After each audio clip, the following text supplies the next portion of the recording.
नमस्कार, live series के night bulletin दिन भर बिहार में आपका स्वागत है। खबरों की शुरुआत करेंगे, लेकिन उससे पहले एक नजर डालते हैं आज की सुर्खियों पर। हज यात्रा को लेकर सीएम नीतीश का बड़ा आदेश, मिलेंगी ये सुविधाएं। महिला संवाद के नाम पर लूट, सीएम नीतीश पर खूब गरजे तेजस्वी।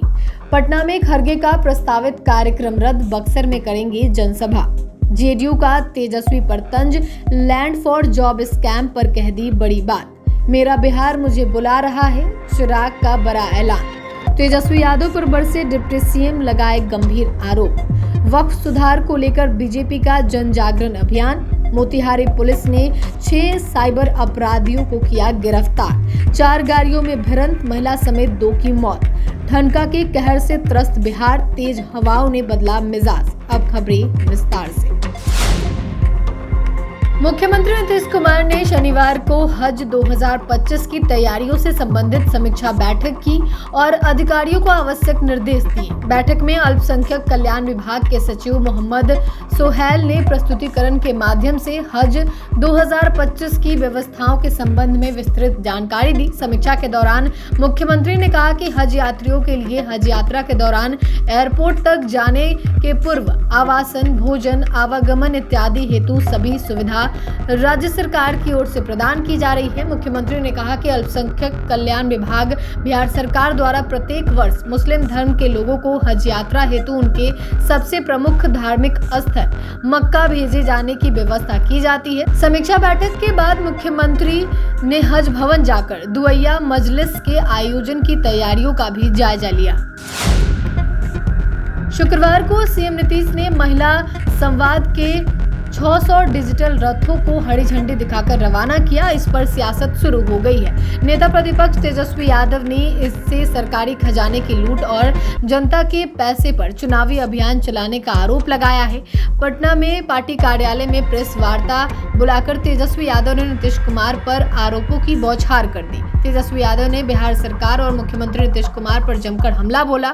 कहा कि जेडीयू सरकारी पैसों से चुनाव प्रचार कर रही है। महिला संवाद के नाम पर भ्रष्टाचार का खेल खेला जा रहा है। उन्होंने कहा कि महिला संवाद के नाम पर 225 करोड़ रुपए में प्रचार के लिए दिल्ली से 600 डिजिटल रथ मंगवाए गए हैं। बिहार दौरे पर 20 अप्रैल को आ रहे हैं कांग्रेस के राष्ट्रीय अध्यक्ष मल्लिकार्जुन खड़गे के कार्यक्रम में बदलाव हुआ है। उनके पटना आने का कार्यक्रम रद्द हो गया है।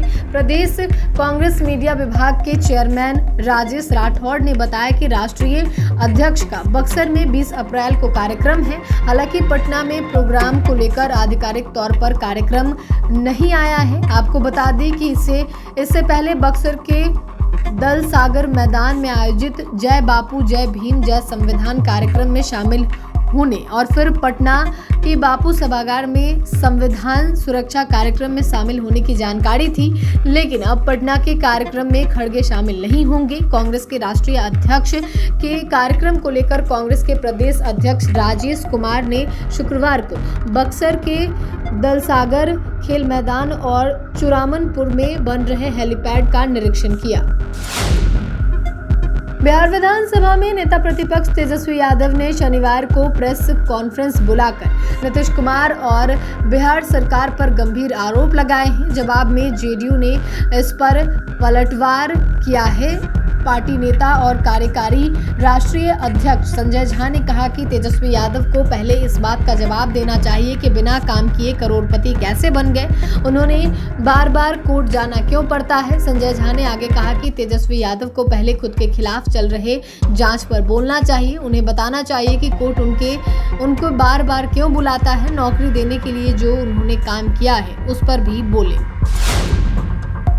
चिराग पासवान ने एक निजी चैनल को दिए इंटरव्यू में कहा है कि उनका मन अब दिल्ली की राजनीति में नहीं लगता और वह केंद्र की राजनीति में ज्यादा दिन तक नहीं रहना चाहते हैं। उनका मन अब अपने राज्य बिहार की ओर खींच रहा है और वे जहां ज्यादा एक्टिव होना चाहते हैं। चिराग पासवान ने अपने बयान में कहा कि उनकी राजनीति का foundation Bihar first, Bihari first के विजन पर बना है। इस दौरान उन्होंने ये कहा कि उनके पिता रामविलास पासवान भले ही केंद्र में ज़्यादा एक्टिव रहे हों, लेकिन उनकी खुद की पहली प्रायोरिटी बिहार है। मुझे मेरा प्रदेश बुला रहा है। हालांकि चिराग ने यह भी साफ कर दिया है कि वह इस साल के आखिरी में होने वाले बिहार विधानसभा चुनाव में उम्मीदवार नहीं बनेंगे, लेकिन 2030 के चुनाव से पहले वे पूरी तरह से बिहार की राजनीति में लौट आएंगे। इस दौरान उन्होंने मुख्यमंत्री बनने के सवाल पर कहा कि मुझे नहीं पता कि मैं मुख्यमंत्री बनूंगा या नहीं, लेकिन हाँ,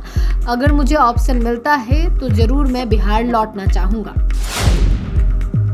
बिहार सरकार के टेंडरों में सरकारी धन की लूट से जुड़े नेता प्रतिपक्ष तेजस्वी यादव के आरोप पर उप मुख्यमंत्री विजय कुमार सिन्हा ने शनिवार को जोरदार प्रतिक्रिया किया है। उन्होंने कहा है कि तेजस्वी जब खुद डिप्टी सीएम थे और पथ निर्माण विभाग में थे, उस समय उनके माध्यम से 26 करोड़ रुपए से ज्यादा दिया गया, लेकिन वे उस पर चुप हैं। इंडिया गठबंधन की बैठक में कांग्रेस के राष्ट्रीय अध्यक्ष मल्लिकार्जुन खड़गे के बिहार आगमन पर विजय सिन्हा ने कहा, बिहार में अभिनेता कम नहीं बनेगा, जो जनता के सेवक रहेगा वही बिहार का नेता बनेगा। अब खलनायक की जरूरत नहीं है, बिहार को नायक की जरूरत है। वक्फ बिल के पास होने के बाद मुस्लिम समुदायों के किए जा रहे विरोध को देखते हुए आज बीजेपी प्रदेश कार्यालय में अटल सभागार में वक्फ सुधार जन जागरण अभियान कार्यशाला का आयोजन किया गया। वक्फ बिल को लेकर दिलीप जायसवाल ने कहा कि यह कानून एनडीए सरकार की ओर से लाया गया है। वक्फ सुधार जन जागरण अभियान भारतीय जनता पार्टी की ओर से चलाया जा रहा है और आज उसकी शुरुआत पटना से की जा रही है। विपक्षी पार्टियों की ओर से अलग अलग भ्रामक खबरें फैलाई जा रही हैं और इसको धर्म से बांटने की साजिश रची जा रही है। प्रदेश अध्यक्ष दिलीप जायसवाल ने तेजस्वी को चुनौती देते हुए कहा कि हमसे डिबेट कर ले तेजस्वी। उनके पिता लालू यादव चारा इतना खा गए कि बिहार को दिक्कत हो रही है। अगर लालू जी सारा पैसा लौटा दे तो बिहार को दिक्कत नहीं होगी। बचपन में हम लोग पुराने जमाने में रिकॉर्ड चलाते थे, वो फंस जाता था। प्रतिपक्ष के नेता का भी रिकॉर्ड फंस चुका है, उनके पास कोई मुद्दा नहीं है। मोतिहारी एसपी स्वर्ण प्रभात के नेतृत्व में साइबर थाना पुलिस ने बड़ी कार्रवाई की है। पुलिस ने कार्रवाई करते हुए अंतर्राष्ट्रीय साइबर क्राइम का खुलासा किया है। पुलिस ने छापेमारी कर 6 साइबर अपराधियों के साथ 10 मोबाइल, 1 दर्जन पासबुक, एटीएम, 19 सिम कार्ड सहित सामान बरामद किए हैं। मोतिहारी एसपी स्वर्ण प्रभात ने बताया है कि गुप्त सूचना व वैज्ञानिक तरीके से अनुसंधान कर पुलिस ने साइबर क्राइम के विरुद्ध बड़ी कार्रवाई की है।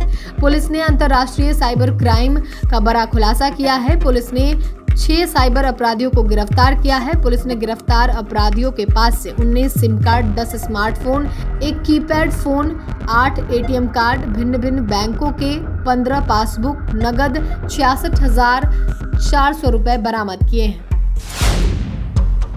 बिहार के मुजफ्फरपुर में रफ्तार का कहर देखने को मिला है। एक साथ 4 गाड़ियों के बीच टक्कर हो गई, जिसमें 2 लोगों की जान चली गई।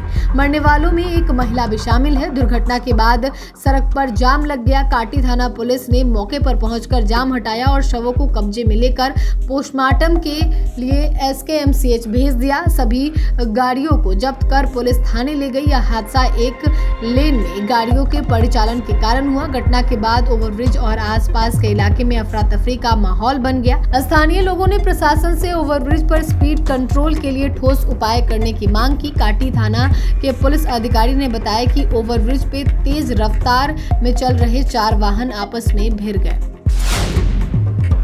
बिहार में मौसम लगातार बिगड़ रहा है। खासकर पटना और दक्षिणी व पूर्वी क्षेत्रों में ठनका गिरने की घटनाओं में बढ़ोतरी देखी गई है। पिछले 10 दिनों में ठनका की वजह से 61 लोगों की जान चली गई है, जिससे राज्य में येलो और ऑरेंज अलर्ट जारी किया गया है। आईएमडी के निदेशक डॉक्टर आशीष कुमार के मुताबिक प्री मॉनसून के दौरान ऐसी घटनाएं सामान्य होती हैं। मौसम विभाग के मुताबिक बिहार में अगले 3 दिनों तक मौसम में यही बदलाव देखने को मिलेगा। इस दौरान राज्य के कई जिलों में गरज चमक के साथ हल्की से मध्य बारिश होने की संभावना है। मौसम में आए इस बदलाव की वजह से बंगाल की खाड़ी से आने वाली नमी भरी पूर्वी हवाएं, जिसके चलते आसमान में बादल छाए रहेंगे और तापमान में थोड़ी गिरावट आएगी।